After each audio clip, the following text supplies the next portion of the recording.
That was Yolanda there giving us the details from the UK. Let's head on to other markets. That's crypto market not looking so bad this morning. See, price of Bitcoin corrected higher there at $17,292. And we see the market sentiment this morning is fear. 27 points of 100. Might be edging towards 30 going forward at this time. Let's look at the market cap this morning. See, it's $848.24 billion. That's up 0.30%. And we see volume traded higher this morning, 12.53%. And Bitcoin dominance inching back to that 40% level. Let's look at the price of Bitcoin this morning, $17,168, up 1.34%. Didn't see this coming, but we have that CPI data coming out for the US later today. So we'll see how that impacts the market. But we're seeing quite a move up there for Bitcoin. Volume traded $17.81 billion. Let's look at the price of Ethereum, holding on to that $1,200 level, up 1.79%.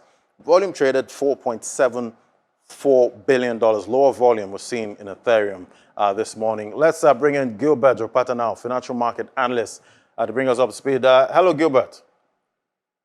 Yeah, good morning. Good morning, Gilbert. And obviously, still about FTX. We saw that Sam Bankman-Fried, the former CEO, has been arrested in the Bahamas. What do you think happens next?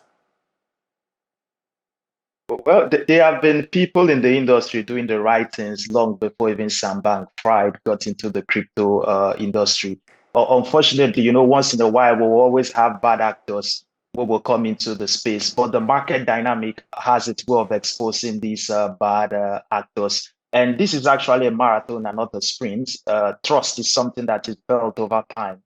It is those who will still be here in the space in the next 20 to 50 years from now that is going to matter. And the industry actually called for his arrest. So now we have it. So I hope this sends a strong warning to entrepreneurs of centralized exchanges and wallets that the eyes of the law is watching.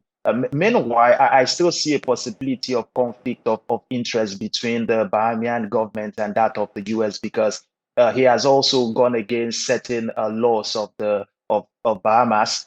So the understanding I have is, since the Bahamas have a good diplomatic relationship between them and the US, they may still come into an edge that they will decide what is best for him. But right now, there are already charges that have been placed in the US against Sam Bankman-Fried. So it's about time he faced the consequences for his actions.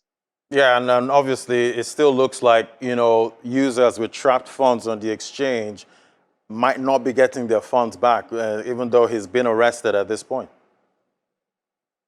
I think there are certain jurisdiction or region that may possibly get theirs. Like there were decisions that in the US was still solvent. So I think even Japan was solvent. It was based on certain advice he had that he should file for bankruptcy. He never knew the implication of filing for that meant that he was going to close withdrawals. So I think certain regions, and when we're talking about region, we are talking about governments of the world that cares about their citizens and what they are doing in certain industries that I think are going to press to make sure they have their fund back, except for regions that don't really care about their citizens or whatsoever is really happening, that may become the sacrificial pig for an outcome like this. Right. And obviously, we're expecting that CPI data for the US today. What are you seeing happening with the market?